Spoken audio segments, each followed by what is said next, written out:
Muy buenos días, el tema que vamos a desarrollar el día de hoy es el siguiente, neoclasicismo hispanoamericano. Pero, ¿qué es el neoclasicismo? Fue un movimiento artístico y literario que surgió a mediados del siglo XVIII y abarcó hasta el siglo XIX. Tenía como base la renovación de los valores filosóficos y estéticos de la antigüedad clásica, el culto a la razón, interpretados como modelos para la construcción de la modernidad. Este movimiento neoclasicista se originó en Francia, en donde fue llamado simplemente clasicismo.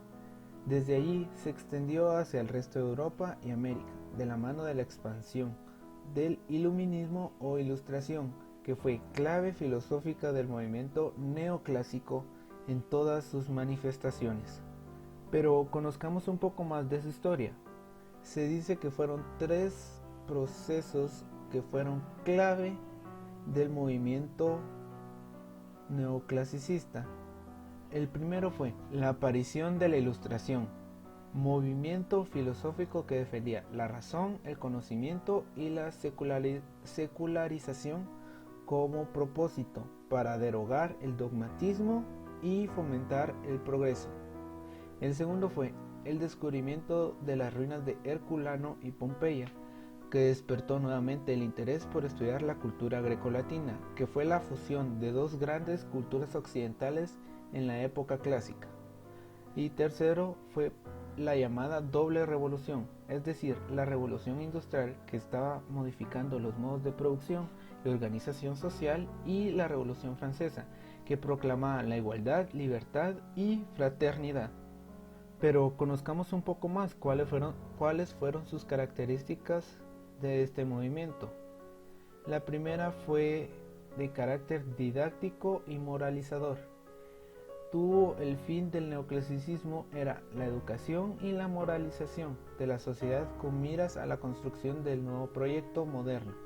Los artistas y escritores creían que a través de sus obras ayudaban a difundir los valores necesarios para construir una sociedad racional, moral, culta y progresista que superara la ignorancia o la vagancia, a la que veían como madre de la intolerancia y el dogmatismo. La segunda característica fueron los valores.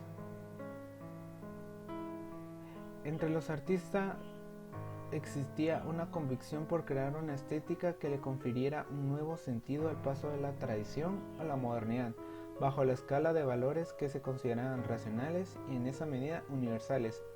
Entre ellos estaban la libertad, la idea de patria o el patriotismo, el heroísmo y el espíritu de sacrificio, rigor y autodominio. La tercera característica fue el equilibrio, proporción y simetría. Con la antigüedad clásica como modelo, resurgió el interés en el equilibrio, la proporción y la simetría, valores propios del arte griego del periodo clásico. De esta manera, los artistas neoclásicos rechazaban el efectismo, la espectacularidad y el exceso decorativo del arte barroco y rococó. Equilibrio, proporción y simetría fueron entendidos como metáfora formal del carácter moral, es decir, pretendían simbolizar por medio de la forma el código de valores de la civilización moderna. Este canon se aplicó en las artes plásticas, la música y la arquitectura y literatura. La cuarta característica fueron los temas que se desarrollaron en este movimiento. Se vinculan con el compromiso político de sus artistas, aunque muchas veces fueron instrumentalizados por los gobiernos, lo que conllevó a la estandarización de los contenidos y a la pérdida de la eficacia revolucionaria. Seguían extendiendo igualmente los géneros del retrato individual y colectivo. Junto a esto persistían algunos otros temas de menor interés en la escala de valores de movimiento, por ejemplo, la pintura religiosa de inspiración cristiana. Bueno, conozcamos a los representantes de este movimiento.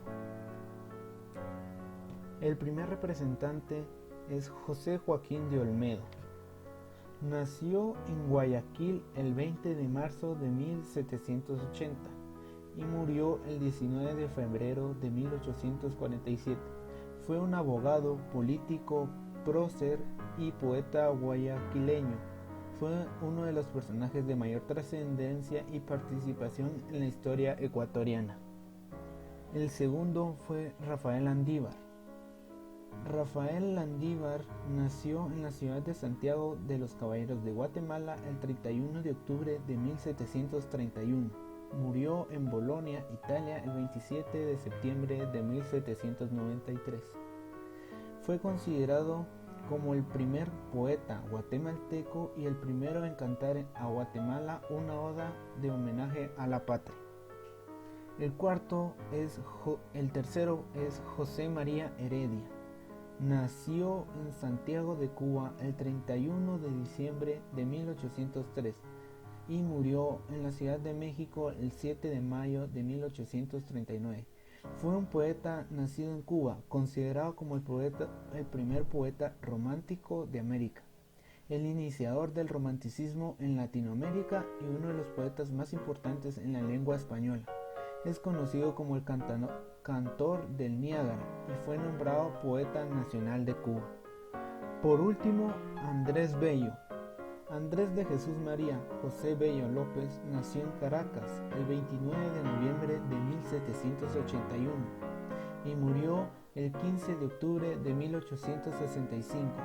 Fue un polímata venezolano-chileno, quien fue a la vez filósofo, poeta, traductor, filólogo, ensayista, educador, politólogo y diplomático. Considerado como uno de los humanistas más importantes de América, realizó contribuciones en innumerables campos de conocimiento. También conozcamos las grandes obras literarias que se desarrollaron en este movimiento tan grande que fue el movimiento neoclasicista.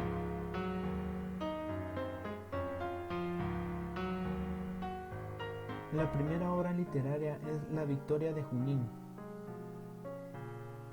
Este épico poema escrito por Olmeda, que celebra la batalla de Junín en 1824, en la que las tropas revolucionarias lideradas por el general Simón Bolívar derrotaron a las fuerzas españolas en Perú actual.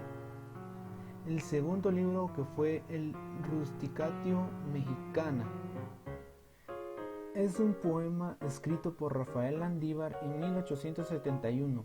Es un texto en el cual se hace un retrato de Guatemala y México según las formas de la poesía neolatina. El poema está escrito en hexámetro latino y compuesto por 15 libros, un apéndice sobre la cruz de Tepic y un glosario. La tercera obra literaria es El Teocallí de Cholula y Niágara. Este libro está compuesto por varias obras poéticas escritas por José María Heredia. Por último tenemos a la poesía gauchesca. Es un subgénero propio de la literatura latinoamericana que intenta recrear el lenguaje del gaucho y contar su manera de vivir. Se caracteriza por tener al gaucho como personaje esencial y transcurrir las acciones en espacios abiertos y no urbanizados. De último tenemos el comentario personal. Para mí este movimiento lo considero como una de las grandes épocas con un gran apogeo en los aspectos artísticos, literarios y culturales, en el cual resaltaron las grandes culturas occidentales en Europa, logrando dejar atrás pensamientos dogmáticos y conseguir mayor progreso en pensamientos ilustrados. Muchas gracias.